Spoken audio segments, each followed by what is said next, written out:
네, 감사합니다. 5월 가정의 달을 맞이해서 마지막 가족에 대한 말씀을 이렇게 모아서 한번 다 같이 이렇게 보고 있는데요. 오늘 5월 마지막 주 마지막 시간 될 것 같습니다. 그래서 오늘은 그 신앙 가정, 신앙을 잇는 그 가정의 신뢰들, 그 예, 성경에 나와 있는 그 예들을 같이 보면서 이렇게 마무리하고자 합니다. 그래서 신앙 가정의 그 신뢰가 되는 예를 네 부분을 이렇게 나눴죠. 46번은 누구입니까? 아브라함이고, 그 밑에 47번은요, 여호수아, 48번은요, 다윗, 그 다음에 밑에 49번은요, 로이스. 로이스가 누군지 알겠습니까? 나중에 보이시다, 누군지. 네, 보이시다. 자, 봅시다. 신앙가정의 신뢰에서 먼저 46번은 누구입니까? 아브라함이죠. 아브라함은 어땠답니까? 가정예배와 나오죠. 시작. 가정예배와 권속의 신앙교육을 잘 했다. 그래서 아브라함이 하나님의 약속을 받은 것과 더불어서 아브라함은 가정에서 어떤 일을 하였느냐? 첫째는 가정예배, 두 번째는 뭡니까? 신앙교육. 이 두 가지를 잘 지켰다 이 말입니다. 그러니까 가족이 모여서 예배하는 부분에 대해서 아주 아브라함이 모범을 보였고 또 그걸 통해서 신앙교육까지 시켰다 이렇게 말하는 거죠. 자, 그러면 그 말씀이 이제 방가로 1번 보면 여호와께서 이렇게 되어 있죠. 다 같이 읽습니다. 시작. 여호와께서 아브라함에게 나타나 가라사대 내가 이 땅을 네 자손에게 주리라 하신지라. 그가 자기에게 나타나신 여호와를 위하여 그곳에 단을 쌓고 거기서 베델 동편 산으로 옮겨 장막을 치니 선은 베델이요 동은 아이라. 그가 그곳에서 여호와를 위하여 단을 쌓고 여호와의 이름을 부르더니. 아멘.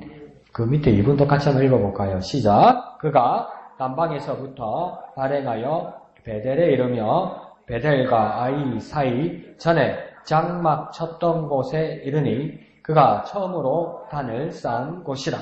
그가 거기서 여호와의 이름을 불렀더라. 아멘. 그러면 자, 어떤 모범을 보였을까요? 아브라함이 이 두 구절 읽으면서 계속 반복되는 것에서 어떤 모범이 있는 것 같아요. 첫 번째는 어떤 모범을 보인 것 같습니까?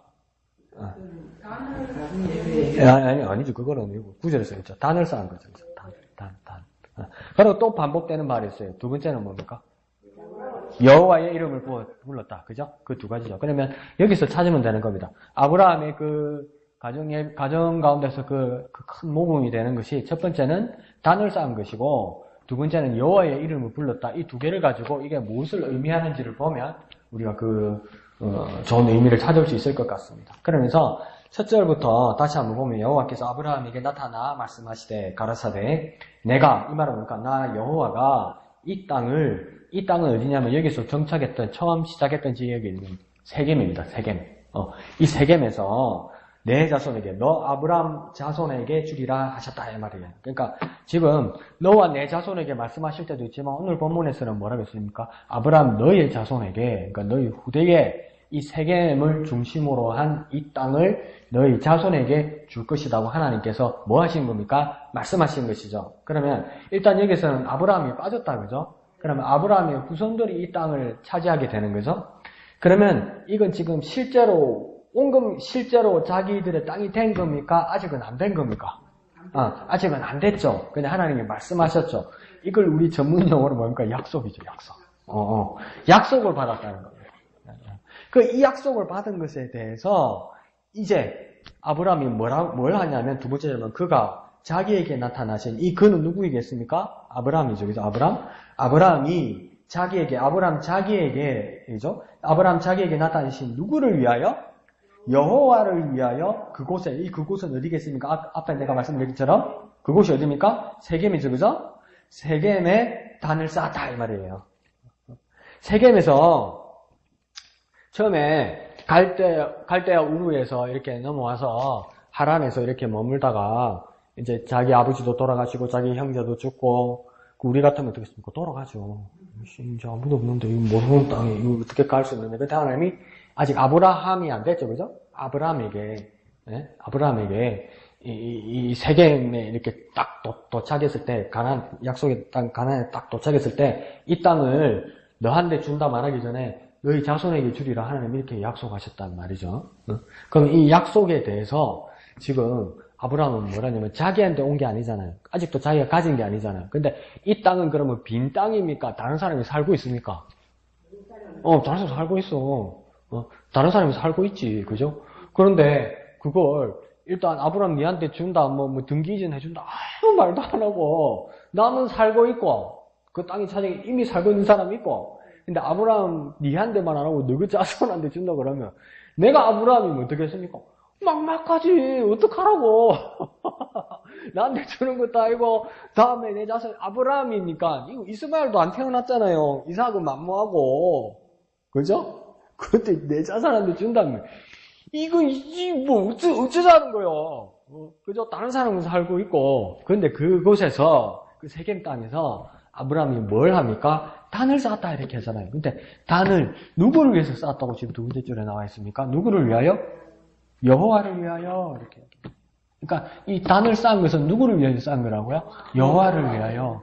그러니까 이 약속이 변개하지 않고 꼭 이루신다는 것을 확증하기 위해서 뭡니까? 단을 쌓았는데 그 단은 누구를 위해서 쌓은 거라고 정확하게 말합니까? 여호와를 위하여 단을 쌓았다는 거예요. 그럼 이 단을 쌓는 모습이 지금 이게 남의 땅이잖아요. 그리고 아브라함은 갈대아 우르에 있을 때 하나님을 제대로 알지도 못했다고요. 그죠? 처음에는 그죠?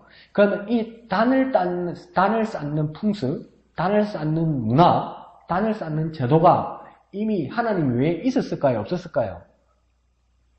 많아요. 우리도 예수 믿기 전에 그 동네에 옛날 돌아다 보면 큰 나무나 돌 쌓는 그게 뭡니까? 단 아닙니까? 단.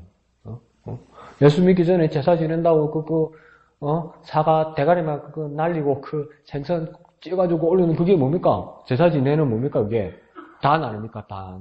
그러니까 하나님 외에 자기 종교를 가지고 자기 신에게 바치는 단들은 얼마든지 있은 거예요. 우리도 있죠, 단. 우리도 단 있잖아요. 단 천지잖아요. 근데 여기서, 그런 모양이 있나? 똑같은 단인데, 이 단은 그런 단이 아니고, 아브라함 어떤 단이라고 합니까? 오직 여호와를 위하여 단을 쌓았다는 겁니다. 그러니까 이 단을 쌓았으면, 그러니까 단이라는 게 특별한 게 아니고, 그 다른 종교에도 그 고대 건농 지방뿐만 아니라 전 세계에서 가지고 있던 문화였기 때문에, 지금 뭐 제사 지내려는 갑다, 이렇게 느꼈을 거라고요. 그죠? 어떤 신인지 모르지만 구경하는 사람도 그죠. 근데 이걸 여호와를 위하여 단을 세웠다는 거죠. 그러니까 그 평지보다 뭡니까 조금 높은 게 단 아니에요. 그럼 이건 구별한 거죠, 그죠? 그러면 여기 단 위에 뭘 하겠습니까?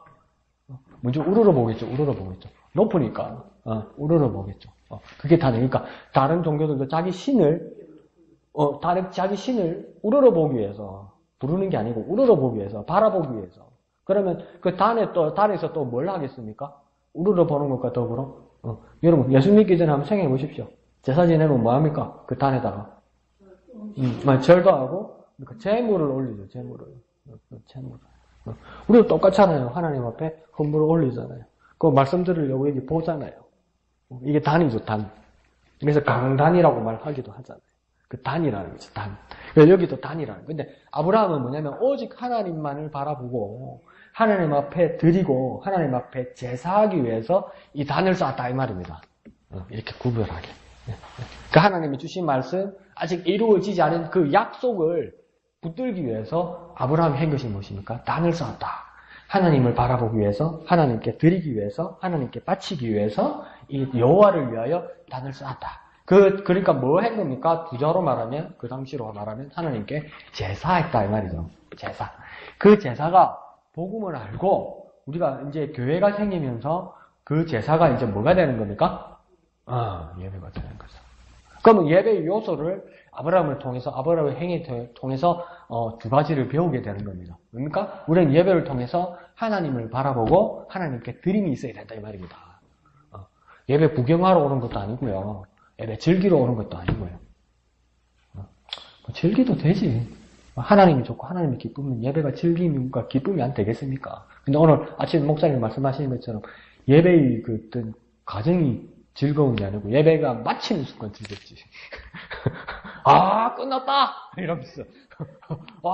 끝났다! 집에 가자! 이러면서. 끝났다! 밥 먹으러 가자! 이러면서. 근데 뭡니까? 이게 뭐냐면 예배에 통한 뭐 즐거움이 있으면 그게 더 중요하다. 그러니까 우리가 예배 가운데 하나님만을 바라보고 하나님께 드림이 있어야 됩니다. 뭐라고요? 하나님을 바라보고 하나님께 드림이 있어야 됩니다. 뭐라고요? 하나님을 바라보고 하나님께 드림이 있어야 된다. 이게 뭐라고요? 우리 뭐 하는 거라고요? 예, 예배라고요. 예배. 그 예배의 자리를 위해서 아브라함이 뭡니까? 여호와를 위하여 단을 쌓았다. 이렇게 하는 거지. 그러면서 하나, 둘, 세 번째 절에 가면 단을 쌓고 거기서 베델 동편산으로 옮겨 장막을 치니 선은 베델이요 동은 아이라. 그러니까 이게 뭐냐면 세겜에서 이주해서 이사 간 거예요. 근데 이게 이 사람들이 유목민족들이잖아요. 농사 짓는 사람이 아니거든요. 원래는 주업이. 그러다 보니까 천막을 가지고 이렇게 옮긴다고요. 몽고 사람들처럼. 이렇게 옮기니까 단은 뭡니까? 천막에다 세운 게 아니죠. 어디다 세웠습니까? 땅 위에 세운 거 아니에요. 그러면 이 단을 세겜에 그대로 두고 떠나야 되는 거 아니에요. 그러니까 뭡니까? 지금 다른 데로 이사를 갔어요. 이사를 가면 천막을 가지고 자기 집을, 자기 장막을, 자기 집을 치고 그 친 자리가 베델과 아이 사이인데 그러면 또 뭐 하는 겁니까? 아브라함이. 그 베델과 아이 사이에 또 뭐 합니까? 또 단을 쌓는 거예요. 그러니까 하나님이 또 여기 계시다. 하나님이 거기만 계신 게 아니고. 그러니까 이게 다른 거지. 다른 종교하고 다른 거지. 뭐예요? 그 애들 학력고사나 큰 시험이나 큰 일이 있으면 뭐랍니까? 어느 종교든지 100일 기도 같은 거, 뭐 작전 기도 같은 거 하잖아요. 그러면 한번 생각해 보세요. 애들 뭐 대학 입시 100일 정도 남았으면 부모님들 뭐 교회고 절이고 막 어디 무당집이고 막 대목 아닙니까? 대목 막 째절하잖아요. 근데 그 재밌는 이야기 안 들어봤습니까?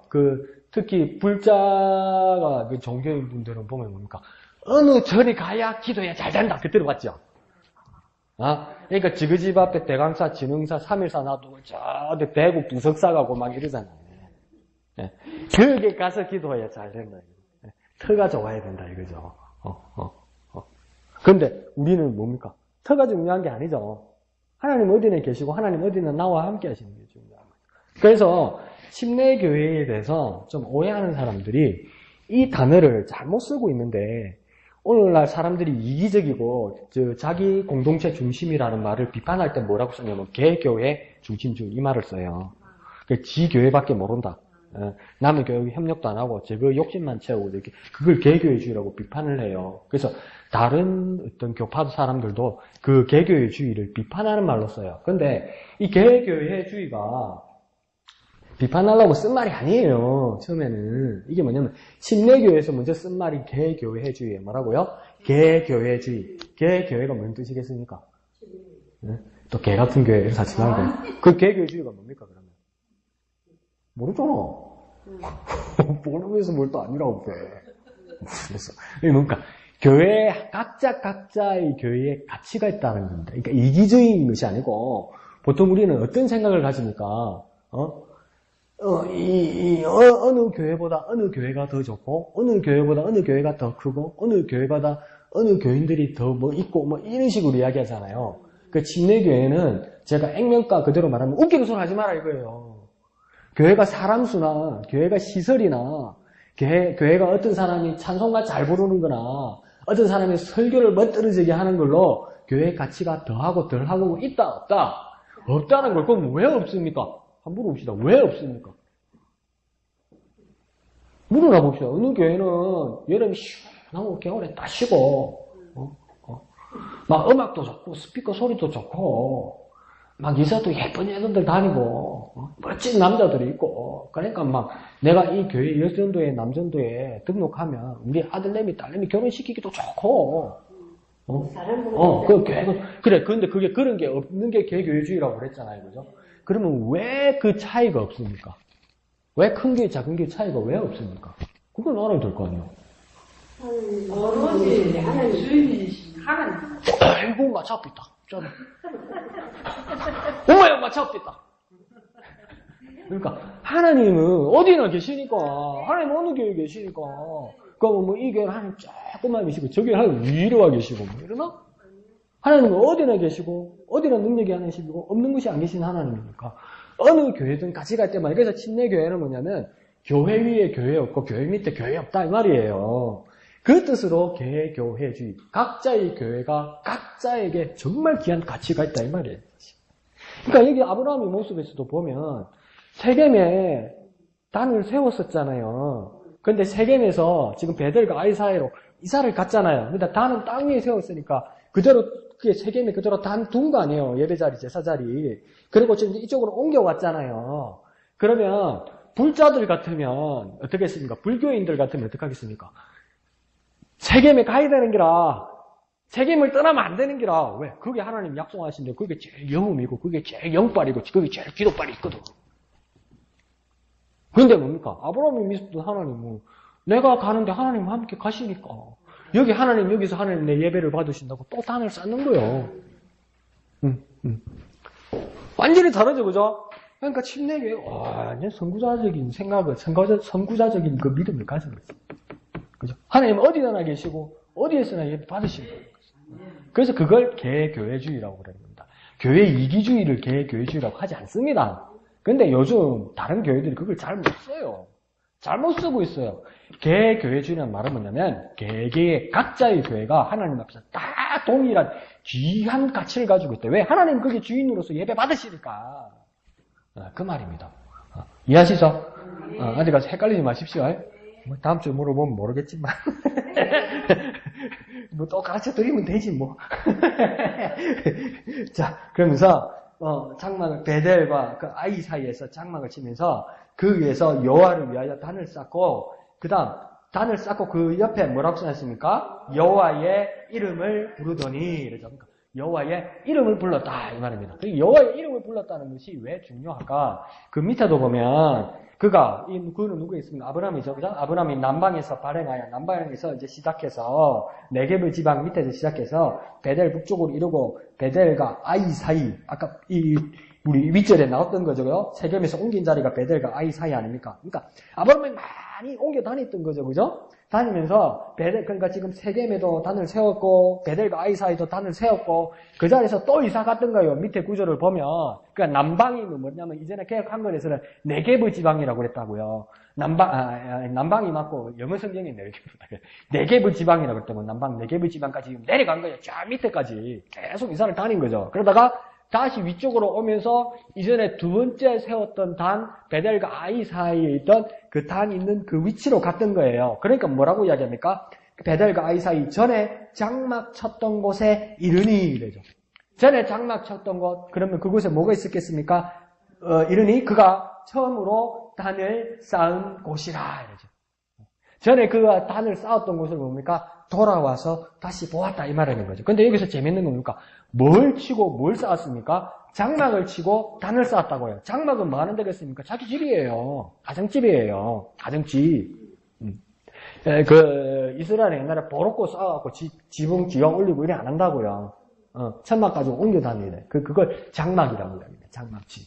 그러니까 자기 집을 세우고 자기 집을 세우면 아브라함은 꼭 뭐 한 겁니까? 단을 쌓은 거죠. 단을 쌓은 거죠. 그러면 다시 말하면 장막과 함께 뭐가 꼭 있었던 겁니까? 단이 있었던 거라. 항상 같이 있었던 거라. 항상. 그러니까 내 가정과 하나님께 예배하는 것 이게 항상 같이 있었던 거예요. 그러니까 집과 가정과 예배가 항상 같이 붙어 있었던 거예요. 가정과 예배 뭐라고요? 가정과 예배 뭐라고요? 가정과 예배 뭐예요? 교회 가서 하면 되지. 아니요. 가정과 예배 이게 갇혀 있었던 거예요. 같이. 그러면서 끝에 뭐랍니까? 그 단을 쌓은 곳이라 그가 거기서 뭐 했습니까? 여호와의 이름을 불렀더라. 그러니까 다시 그 자리에 가고 가정과 예배의 자리는 항상 같이 있고 그 다음 한 것이 뭐냐면 여호와의 이름을 불렀다라는 이 여호와의 이름을 불렀다는 것이 뭡니까? 아담의 때부터 누구 때일까요? 아담 그 밑에 가인과 아벨 셋 이런 시대에 창세기를 한번 보세요. 하나님과의 관계에서 하나님 이름을 불렀다는 이야기가 안 나와요. 그런데 그 다음 자손인 에노스가 나오거든요. 에노스 때 창세기에 말하자면 그때야 비로소 이렇게 말이 시작돼요. 그때야 비로소 에노스가 뭐 한 줄 압니까? 그때야 비로소 여호와의 이름을 불렀더라 이렇게 이야기해요. 그럼 왜 그랬을까? 이상하죠, 그죠? 아담이 하나님을 지으시고 이브를 하와를 지으시고 하나님 직접 그에게 수많은 권위와 그것을 주셨는데, 심지어 아벨의 제사까지도 받으셨는데, 예? 왜? 에노스, 손자, 증손자가 되나요? 손주 시대에 되는 에노스 시대에서 비로소 여호와의 이름을 불렀다라 이렇게 이야기해요. 그 목소리 모르겠습니까? 옛날에는 하나님 무서워서 그래 뭐하다가 세대가 변하니까 애들이 떼바라지 가지고 하나님 이제 막 부르고 이러는 거 아닙니까? 싸가지가 없어진 겁니다, 하나님. 그렇게 말할 수도 있는데, 여기서 여호와의 이름을 부른다는 것은 뭘 말하는 거냐면, 여호와의 이름을 비로소 불렀다는 것은 하나님과의 인격적인 관계가 시작되었다는 겁니다. 그러니까 뭐냐면, 여호와의 이름을 불렀다는 건 뭐냐면, 하나님과 그 에노스 사이에 대화가 시작되었다는 거예요. 주고받는 일이 시작되었다는 거예요. 직접적인 만남이 시작되었다는 거예요. 그러니까 예배에서 앞에는 뭐였습니까? 여호와의 이름을 부르고, 그 다음 도대체 뭐지? 뭐 말씀했더랬지? 단을 쌓는 거. 단을 쌓는 거. 그런데 또 한 가지 예배의 요소에서는 그러니까 하나님의 이름을 부르고 하나님께 드리는 거죠. 그랬다, 그죠? 예배 요소 두 가지가 첫 번째는 하나님의 이름을 부르고 두 번째는 하나님께 드리는 것이었다, 그죠? 그 다음 한 가지를 이제 더 넣으면 여호와의 이름을 부르는 것인데, 여호와의 이름을 부르는 것은 뭐냐면 하나님과의 만남이라는 거예요. 그러면 예배 가운데 뭐가 있어야 되는 겁니까? 하나님과의 만남. 세 번째 요소는 뭡니까? 하나님과의 만남. 근데 아브라함이 뭡니까? 이게 어디에서 일어나는 겁니까? 자기 가정과 같이 있던 하나님 앞에 세웠던 그곳에서, 그러니까 자기 가정에서 이게 다 이루어진 거예요, 지금요. 예배 사이에서, 예배 안에서, 가정의 예배 안에서 이게 다 이루어진 거예요. 예배의 전형적인 모습. 하나님의 이름을 부르고, 또 뭡니까? 하나님께 드림이 되고, 하나님과의 만남이 있고, 이게 다 이루어진 거예요. 그걸 뭡니까? 그 가족들. 그러면 아브라함 혼자가 아니라 아브라함의 부인과 아브라함의 자녀와 히브리인들의 그 가족의 개념은 엄청 넓다고 그랬죠, 그죠? 자기 밑에 일하는 하인들도, 자기 집에 놀러 온 친구들도, 나그네에서 지나가는 사람도 일단 내 집 안에 있으면 다 이 사람들을 뭐라고 불렀다고 얘기했습니까? 가족이라 불렀다고요. 그런데 이 모든 사람들에게 아브라함이 그렇게 영향을 미쳤다는 겁니다. 가족 안에서. 대단하죠. 그 모습을 보여주는 겁니다. 자, 그리고 이번에 보면 베델이 이르며 베델과 아이 사이에 전에 장막 쳤던 곳에 이르는 이름에서 뭡니까? 전에 이 말은 뭡니까? 앞에 이게 오기 전에 앞에 단을 쌓았다는 겁니까? 안 쌓았다는 겁니까? 쌓았다는 거죠. 단을 쌓았다면 지금으로 다시 해석하면 전에 이곳에서 예배를 한 적이 있습니까? 없습니까? 예배를 한 적이 있죠. 그러면 뭡니까? 다시 예배의 자리로 찾아갔다는 겁니다. 또다시. 한번 했는데 뭐를요, 목사님, 어느 교회는 주일날도 새벽 기도해야 하고, 주일학교 모임하고, 오전 11시 하고, 점심 먹고 또 하고, 저녁에 기도해 또 하고, 한번 하면 되지, 하나님도 피곤하구나. 아니요. 전에 그 자리로 뭡니까? 다시 찾아간다잖아요. 이 예배입니다. 얼마나 지루하면 또 그런 말이 나오겠습니까? 말은. 근데 아브라함도 뭡니까? 전에 그 자리로 찾아갔다는 거죠. 자, 좋습니다. 두 번째, 47번은 누구를 예로 듭니까? 누구입니까? 여호수아. 여호수아는 어떻게 했답니까? 여호와를 가족적으로 온전히 섬겼다. 그러니까 여호수아가 여호와 하나님을 섬기는데 어떤 범위로요? 가족적으로. 그리고 얼만큼요? 온전히 섬겼다. 그러니까 이런 게 카리스마 아니겠습니까? 누가 카리스마 있다 이런 말을 쓰는 사람들 있잖아요. 근데 이 카리스마란 말이 사실은 헬라어에서 나오는 은사나 은혜 이런 말입니다. 은사, 은혜. 그러니까 그리스인들이 말하면 세상적으로 말하면 재주, 재능, 천부적으로 타고난 것, 자기 노력이 아니라. 그러니까 어쨌든 카리스마, 어쨌든 자기 게 아니라는 거죠. 근데 요즘 세상에서 카리스마라 쓰면 뭐랍니까? 사람을 막 휘어잡고 막 끄는 거, 막 리더십 이런 걸 이야기하는 거죠. 그 리더십이 이제 강해지면 뭐가 생깁니까? 독재죠. 독재. 그러니까 강력한 카리스마식을 우리 지금 요즘 세상에서 보잖아요. 도란뿌하고 김정은하고 아주 강력하죠. 까락하면 까락하면 끝나는 거잖아. 해라 하면 해. 자 빼라 그러면 막 끝나 빼고 다시 하자 하면 또 하고. 세상에 이런 게 어디 있습니까 진짜. 불면 날라갈라 지면 터질라 우리가 참고 있는 거지. 우리는 뭐 성질 없나? 그러면 막 뒤집으면 막 이까지 해온 게 어떨까 싶어서 그냥 우리가 주님 앞에 기도하는 거지. 진짜 성질 같아서는 그죠. 누구는 성질 없나? 누구는 뭐 성장인가? 근데 그 카리스마가 그렇게 왜곡된 거죠. 독재한다는 뜻이요. 근데 카리스마는 그 뜻이 아니고요. 원래 내 거 아니라는 겁니다. 재능을 가지고 태어나서도 재능은 지너가 노력한 거 아니죠. 그죠? 그리고 우리가 그 카리스마를 하나님 주신 은사와 은혜라고 볼 때 이게 내게 와서 내게 역사하셔도 이건 내게 아니잖아. 누가 준 겁니까? 하나님 주신 것이잖아요. 근데 이 여호수아에게 그런 강력한 카리스마가 있어서 하나님을 섬기는 일을 작정하니까는 뭡니까? 자기 혼자가 아니라 누굽니까? 온 가족이. 그 다음 온전히 섬기게 된다 이 말이에요. 이런 은사를 얼마나 사모할 만합니까? 진짜 사모할 만한 일이죠. 이런 은사를. 근데 저는 뭐 죄송하죠. 그러니까 이런 일이 일어나면 어떡하겠습니까? 뭐 이런 여호수아 같은 사람이 목사거나 여호수아 같은 사람이 어떤 한 집안의 가장이면 이제 신앙적인 일이나 어떤 믿음 생활에 관한 일뿐만 아니라 어떤 사적인 일이나 자기 사업에 관한 일이나 인간 관계적인 일에 대해서도 막 이렇게 그 질문을 해옵니다. 그러면 막 가르쳐주죠. 막 대답해주고 막. 근데 그게 막 맞아들라고 철컥철컥 이러면 근데 그 목사가 하나님 되는 거지 이제. 근데 나는 그 외적인 걸 물어볼 때 나는 제대로 답해 준 적도 없고 내가 말해주고 내가 맞춘 적도 없어 나는. 그래 보면 나는 좀 그런 은사는 없는 것 같아. 이 사업을 어떻게 하고, 그거는 적고요, 적을 하세요. 그냥 막 득대고 막 그런 사람도 있더라고. 근데 저는 그런 건 없어요. 근데 그보다도 더 중요한 건 그러니까 이런 어떤 결정권과 이끄는 능력이 여호수아에게 있었다는 거예요. 그러니까 이스라엘 전체의 지도자가 되기도 했겠죠.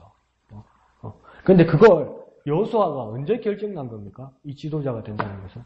광야에서부터, 광야 생활을 할 때부터 그 초창기에 벌써 그 지정이 됐던 거예요. 그럼 지정이 됐으면 우리가 볼 때는 모세가 하나님이 여호수아의 싹수를 잘 봤네 이렇게 할 수도 있지만 이건 뭡니까?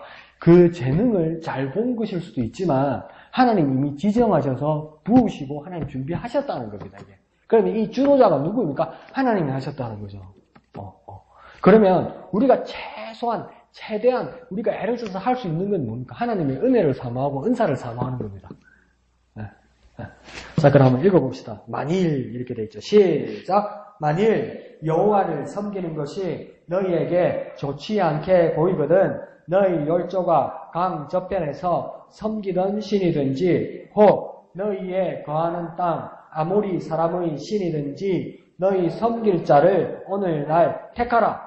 오직 나와 내 집은 여호와를 섬기겠노라. 아멘. 그러니까 여호수아가 이스라엘 2대 이제 족장으로서 모세 다음 2대 지도자로서 이제 이스라엘 백성들과 함께 요단강을 건너서 가나안 땅에 있다가 이제 자기가 이제 임기가 다 됐다는 것을 자기 때가 다 됐다는 것을 알아서 마지막으로 이스라엘 백성들을 다 모아놓고 마지막으로 하는 말이에요. 이게 뭡니까? 유언과 같은 것이죠. 근데 우리가 유언과 같으면 이렇게 해라 결정하고 뭐랄까요? 이렇게 이끄는 것 같은데 그 지금 여호수아는 뭡니까? 택하라 이랍니다.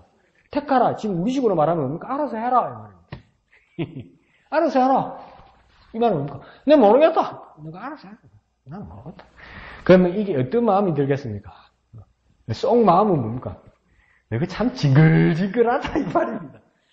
너가 참 징글징글하다. 진짜 말도 안 듣고 사고도 많이 치고 호박씨 까고 조금만 틈만 보이면 대들고 출석 부르면 딴 데 가 있고 내가 징글징글하다. 난 모르겠다. 너가 알아서 해라. 너가 택하라 이 말은 뭡니까? 이제 책임도 너희에게 있다 이 말입니다. 나한테 원망하지 말고 나에게 책임 묻지 말라 이 말입니다. 그러니까 뭘 택하라는 겁니까? 너희 섬길 신을 너희가 이제 택하라. 내가 강요하지 않겠다 이 말입니다. 근데 이걸 택하라는 말이 얼마나 무거운 말인지 모릅니다. 내가 택한 거 아닙니까? 그럼 책임은 누구에게 있습니까? 택한 내가 책임이 있는 겁니다. 여호수아가 하나님 보여주실 거 다 보여주셨고 하나님 베푸실 거 다 베푸셨다. 그 너희가 선택하고 책임은 너희가 지라고 이야기하는 겁니다. 그런데 여호수아가 책임져야 할 자들은 이제 누구밖에 없다고 하니까 나와 내 집이라고 이야기하는 거죠.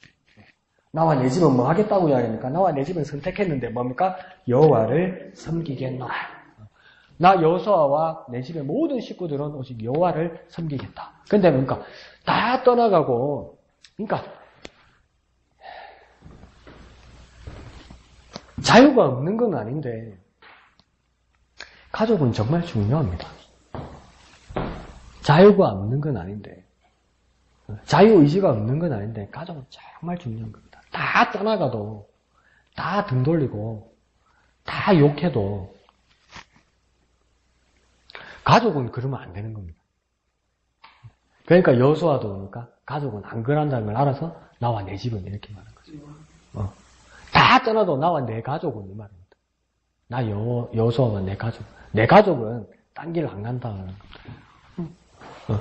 그러니까 이게 여러분 동의도 안 가겠지만 저도 그런 일은 나한테 결코 있어서는 안 된다고 생각하고 하나님 앞에 기도하고 있지만 이래서는 안 되는 일들이 우리 가족들 사이에서도 생기죠. 그런 일이 안 생기기 위해서 해야 되죠.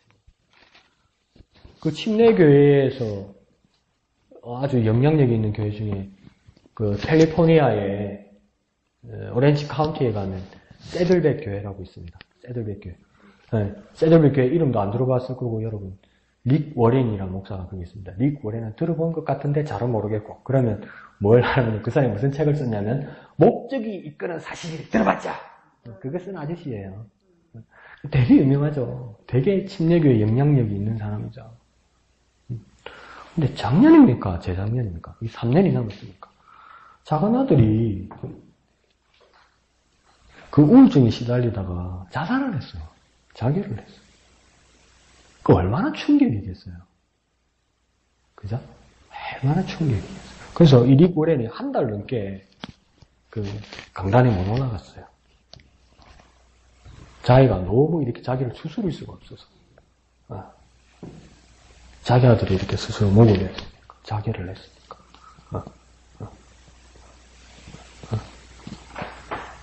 근데 이런 말 하면 안 되나? 안 되는 것일 수도 있는데, 한번 우리가 추측을 한번 해봅시다. 추측을. 릭 워렌은 어떤 결단을 했을까? 내 작은 아들 지옥 갔다! 이랬을까?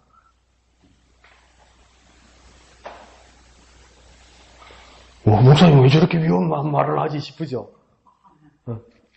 거기에 대해서 이런 방금 말하지를 않았어요. 근데 릭 워렌과 그 가족은 뭐라고 그러냐면, 다시 한번 내 사역에 이 우울증으로 고생하는 사람들을 더욱 돌아봐야 되겠다. 내 사역의 방향이 그렇게 가야 되겠다 생각했어요. 그렇게 말을 하고 한 달 넘게 각 자기의 그 동기들, 친구 목사들이 와서 대신 예배를 인도해 줬어요.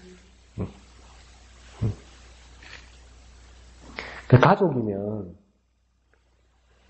그러니까 이타 저타 말을 못했다고요. 릭 워렌이. 뭐 속마음은 뭔지는 모르겠지만 그 남이면 쉽게 말하지. 애석하고 안타깝지만 하고 뭘 할 수 있겠지. 그죠? 안 그래요, 그죠? 남이 그랬으면, 그죠? 근데 내 아들이 그랬으면, 그 말이 쉽게, 입 밖으로 안 나오는 거죠. 그러니까 가타부타 이야기를 안 했더라고요. 그리고, 미국의 부시 대통령 때, 진짜 실권자는 누구라고 얘기하냐면 그 부통령이라고 그랬어요. 딕 체니. 딕 체니 부통령이 아주 신실한 그리스도인이죠.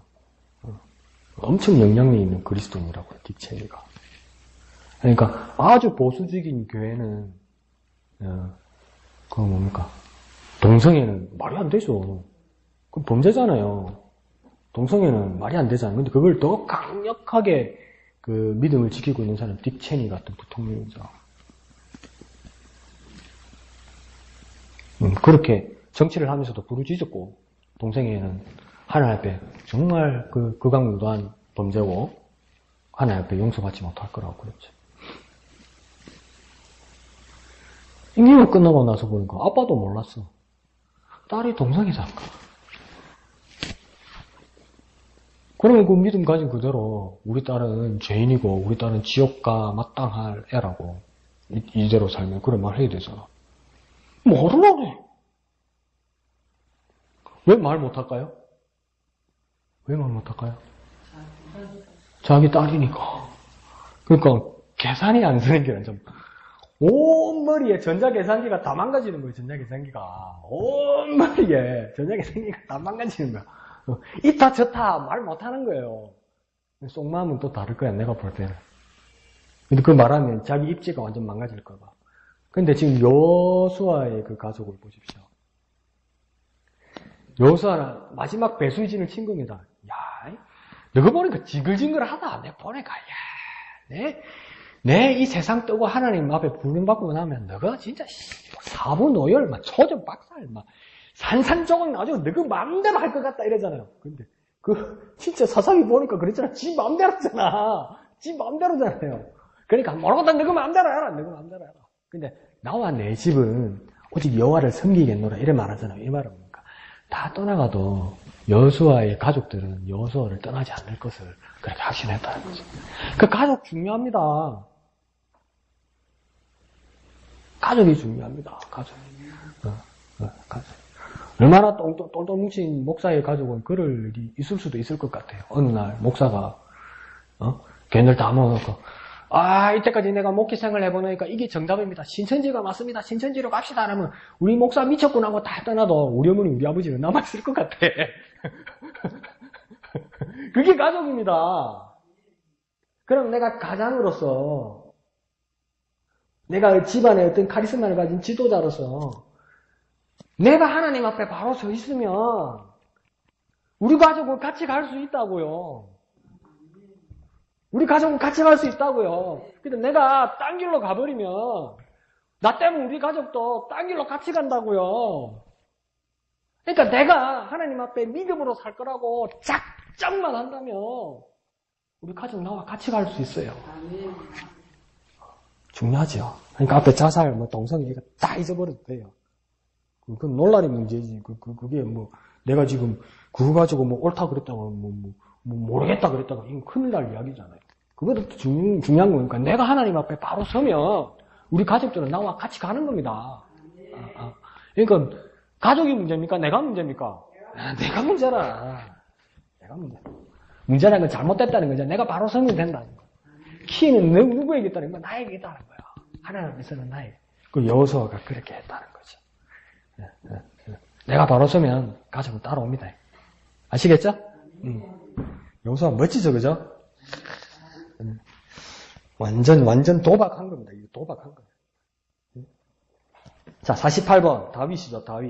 다윗은 어떻게 했답니까? 다윗은 집에서 완전한 마음으로 행했다. 집에서는 말합니까? 가족 안에서 뭘 했답니까? 완전한 마음으로 행했다. 그러니까 우리가 또 다윗의 생애를 잘 알면 그죠? 뻥치시네, 바람 피하고, 사람 죽이고, 함정 파고, 새끼들 아버지한테 딸 들고, 아버지 죽이려고 칼 들고, 여동생 폭행하고, 완전한 거 좋아하네. 그 맞는 거 그게 어떤 말씀인가 한번 봅시다. 내가 시작. 내가 완전한 길에 주의하오리니 주께서 언제나 내게 임하시겠나이까. 내가 완전한 마음으로 내 집안에서 행하리이다. 자, 다윗이 시편에서 이런 시를 쓰고 하나님 앞에 기도했다는 거죠. 근데 뭐랍니까? 완전한 길에 주의하오리니 이렇게 이야기하죠. 그러니까 뭡니까? 완전한 길을 사모하고 지난 우리 신방 갔을 때 제가 말씀드렸듯이 이 아주 주의했다는 말은 뭡니까? 안테나를 이렇게 열었다는 거예요. 안테나를 켰다는 거죠. 완전한 길이 무엇인지 하나님 앞에서 완전한 길이 무엇인지 막 찾았다는 거죠. 그래서 수신되기만 하면 그걸 잡으려고 그렇게 노력하고 애썼다 이 말입니다. 그러니까 예수님께서 너희는 뱀처럼 지혜롭고 비둘기처럼 순결하라 이러잖아요. 하나님 앞에 선한 양심을 가진 비둘기처럼 순결하면서 뱀처럼 지혜로워라 말할 때 여러 가지 해석이 있지만 한 가지 해석을 또 말씀드리면 뭐냐면 뱀은 잘 안 보여요. 냄새도 잘 못 맡아요. 근데 뭡니까? 소리와 그 열이 있잖아요. 열. 온도 변화에 되게 민감해요.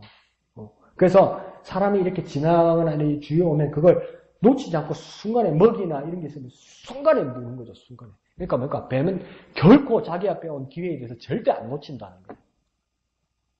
자기 온 기회에 대해서 절대 안 놓친다는 것을 뱀을 상징적으로 쓰는 거라. 그러니까 뱀처럼 지혜로우라는 것은 무엇입니까? 잘 분별하여서 잘 주위를 기울이다가 안테나를 쭉 세우고 있다가 신호가 딱 뜨면 딱 잡아라 이겁니다. 그래서 잡기 위해서 뭡니까? 항상 안테나를 가지고 이렇게 준비하는 거죠. 그 옛날에 생각납니까? 이 중앙성당에 그저 옛날에 할아버지 신부님 그 짝대기 두 개가 뭐 했습니까? 짝대기 두 개 가지고 대한민국에서 제일 유명한 할아버지였잖아. 중앙성당제 신부님. 짝대기 두 개 가지고 이제 예?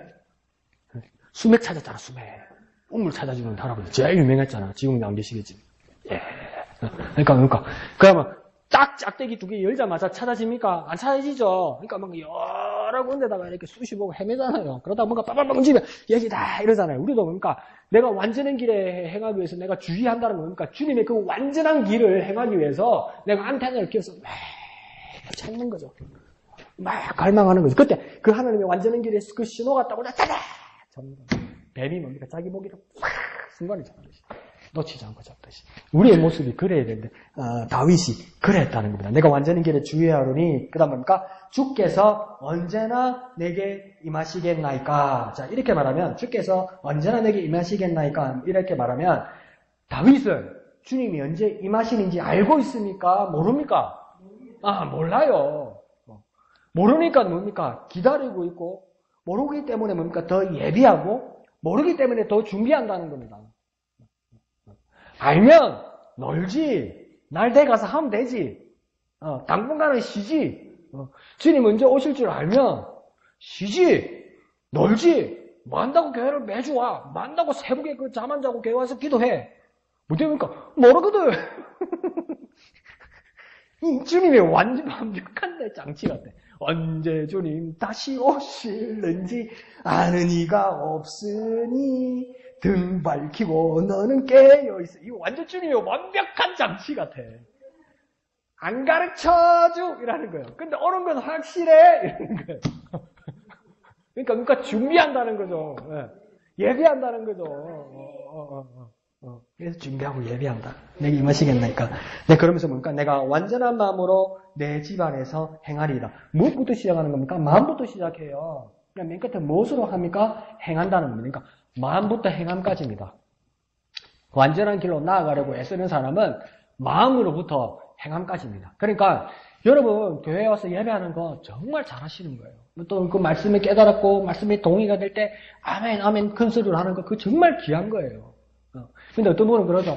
하도 실망도 많이 하고 하도 지극끼리 말할 때는 배신은 많이 당했다든 배신은 뭔 배신. 그러니까 이래 교인들이 아멘 아멘 하는데 예배당 나가면 꿈쩍도 안 해. 그렇습니까? 아멘 그거 아무 소용없어요. 근데 아무 소용없지는 않아요.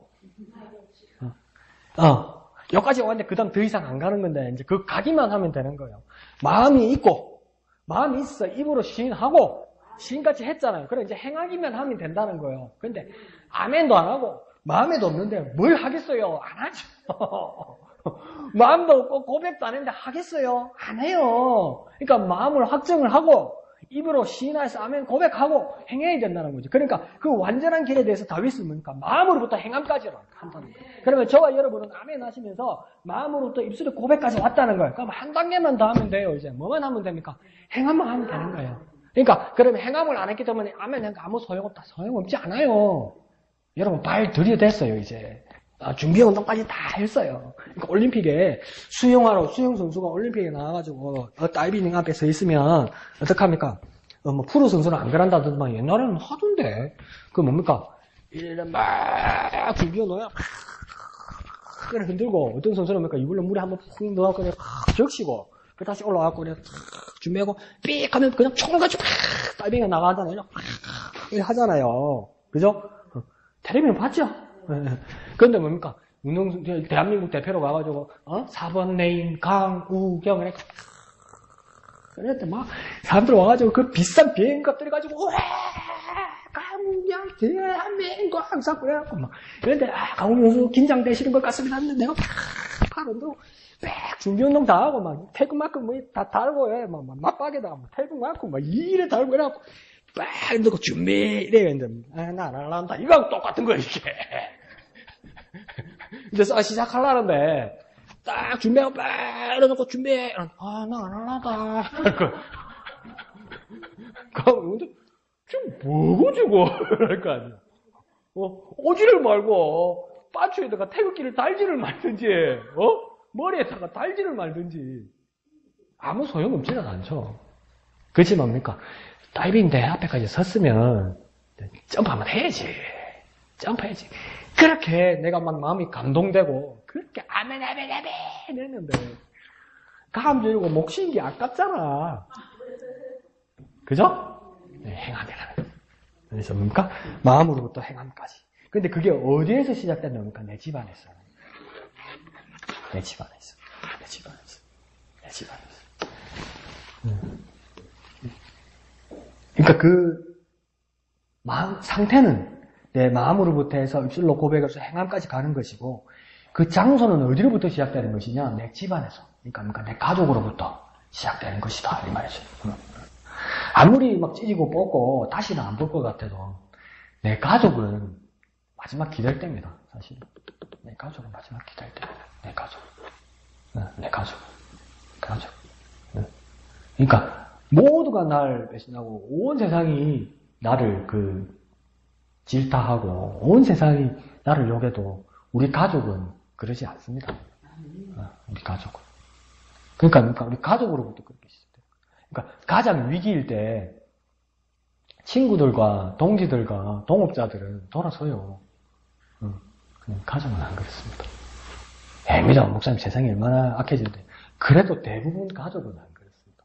뉴스 한번 보세요. 남편이 정말 못된 짓 하고 사회적으로 질타받을 짓 하고 심지어 죄송합니다.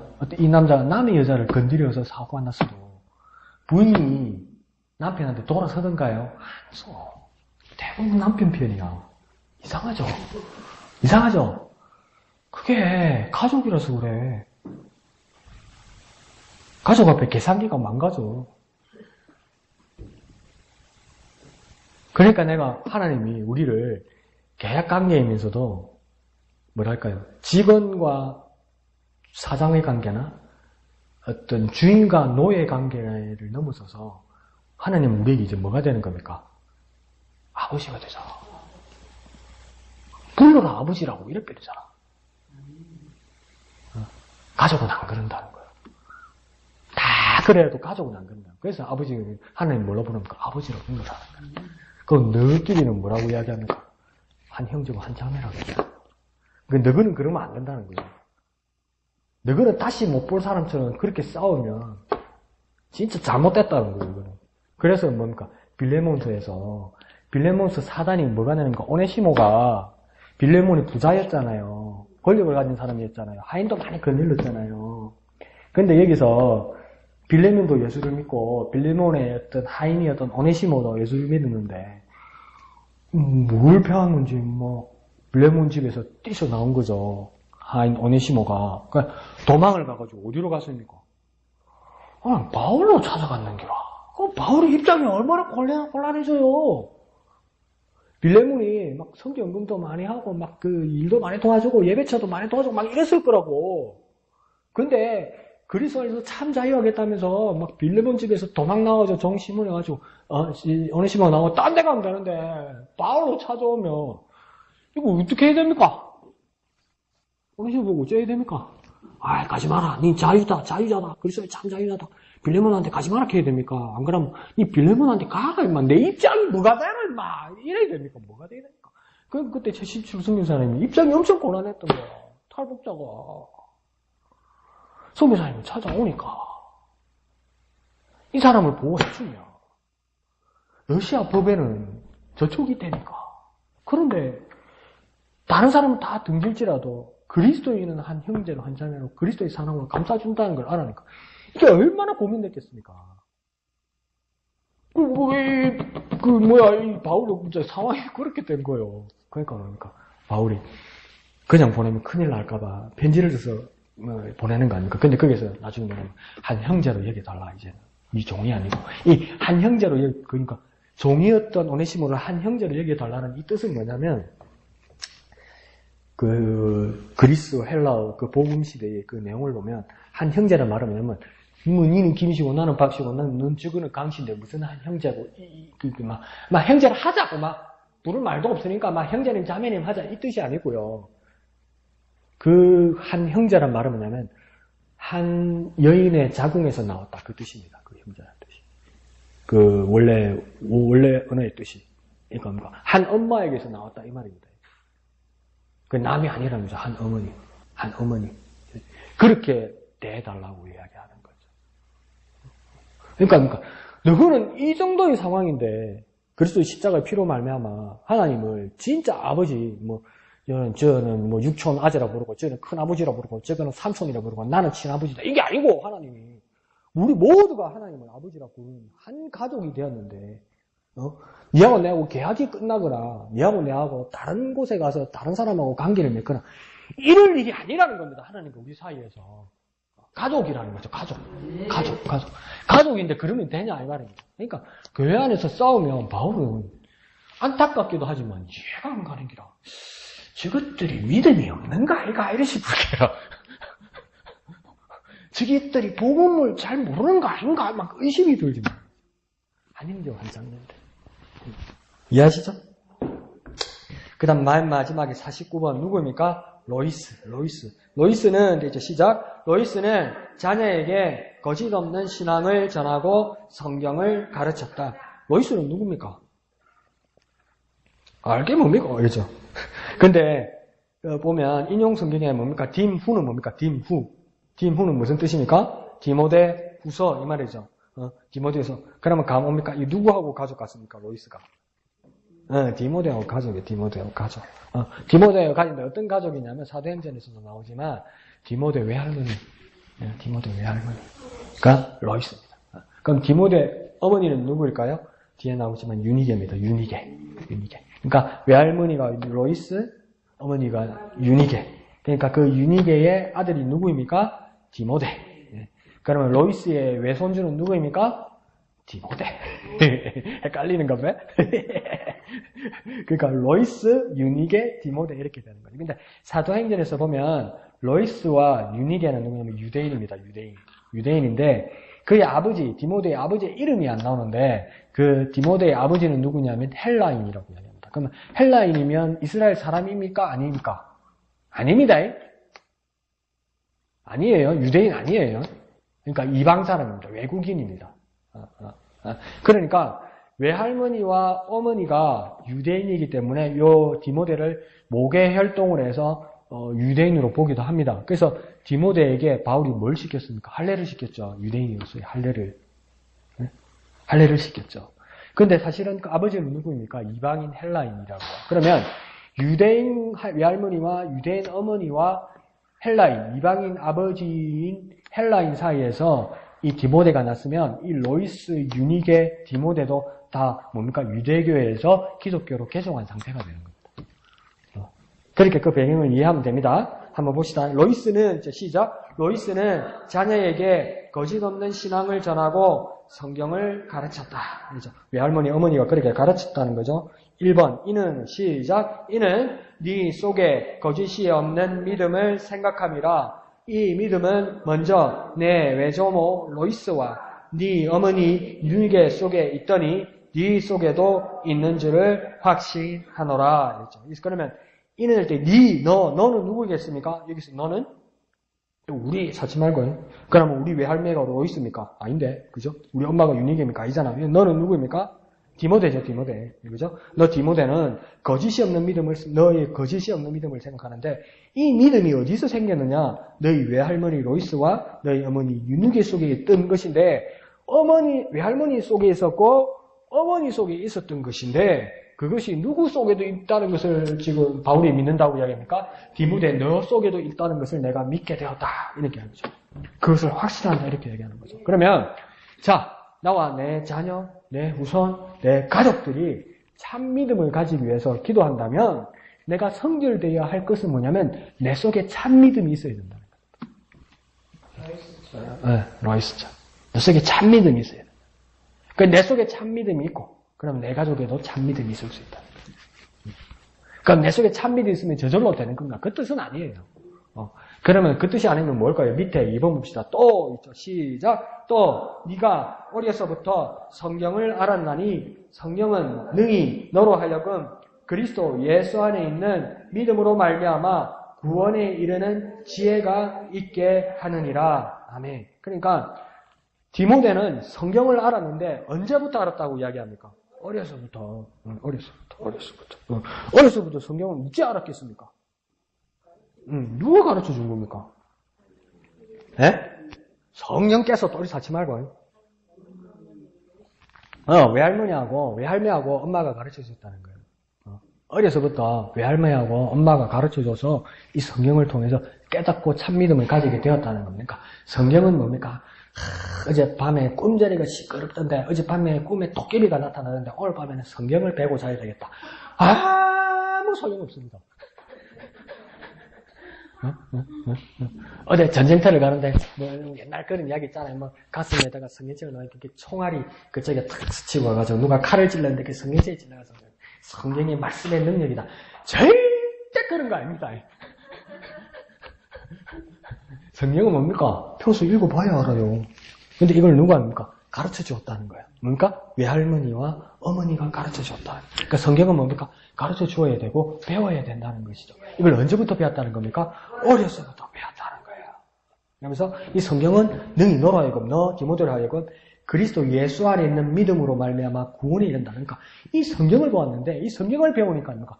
예수를 발견하게 되고 그 예수 안에 있는 그 믿음으로 말미암아 구원에 이르는 지혜까지 발견하게 된다. 이렇게 얘기하는 거야. 근데 이게 어디에 써 있다고요? 디모데후서 3장 15절에 써 있는 거잖아요. 성경이 이랬는데 다시 한번 생각해 봅시다. 우리는 성경이 지금 완성된 걸 보니까 이걸 우리가 착각을 하는데 이 성경이라 말할 때 이 성경이 신구약 성경 전체를 말할까요? 내가 물어보는 거 보니까 아닌 것 같죠? 아닙니다. 우리가 지금 들고 있는 39권, 27권, 합의 66권 이 성경 말하는 거 아니에요. 여기서는. 왜 그렇습니까? 신약 성경이 완성이 안 됐어요. 아직 이 시대에. 디모데후서 서신서가 써있으면 복음서는 완전히 아직 엮이지도 않았어요. 그러면 뭐만 가지고 지금 말하는 겁니까? 구약 성경만 가지고 이야기하는 거예요. 근데 구약 성경만을 가지고 이미 유대인이었던 외할머니와 어머니로부터 이 성경을 배웠는데 예수란 말 한마디 안 보고도 이 구약 성경을 갖다가 능히 열심히 공부하고 열심히 배우고 나니까 이 예수가 오심을 보고 이 복음을 듣게 되니까 이 모든 것이 예수 그리스도를 말하는구나 다 깨닫더라는 겁니다. 그러면 우리가 얼마나 유리해요. 우리는 완결편을 봤잖아요. 완결편을. 그것도 뭡니까? 구약 성경이 39권이 너무 많아갖고 막 짧게 27권으로 끝을 냈잖아. 그런데도 안 읽래. 그런데도 공부 안 하려고 하네. 그런데 막 반복해서 떠올라치고 떠올라치고 전에 했던 이야기인데 이래서 하고 전에 했잖아요. 그래서 했는데 그게 뭡니까? 그래서 또 직접 물어보면 몰라요. 그래서 하고 그런데 이 성경 안에서 뭡니까? 그리스도 예수를 구약 성경을 통해서 그리스도 예수를 발견했다는 것입니다. 얼마나 놀랍고 감사한 일입니까? 그래서 우리 모든 가족들에게 그리스도 안에 있는 이 믿음을 보이고 또 성경을 통해서 하나님의 뜻을 깨달을 수 있도록 우리가 가정에서 모범이 되고 우리 온 가족이 그리스도 안에서 한 형제 한 자매가 될 수 있도록 그일에 주님 우리가 쓰임받고 주님 앞에 나아갈 수 있도록 우리 가족들을 주님 축복하여 주시옵소서. 그렇게 찬송하신 후에 우리 그렇게 기도하도록 하겠습니다. 보아라 즐거운 우리 집 찬송하신 후에 다 같이 기도하도록 하겠습니다.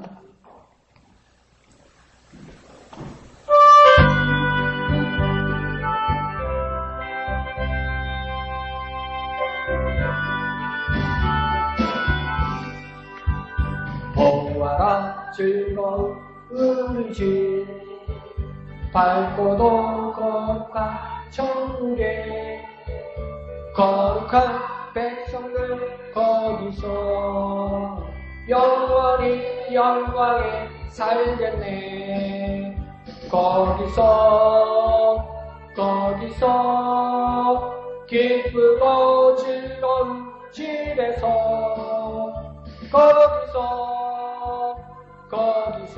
거기서 영원히 영광에 살겠네.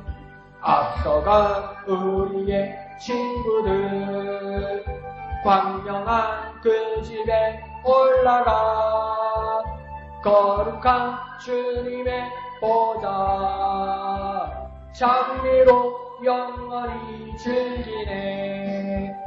거기서 기쁘고 즐거운 집에서 거기서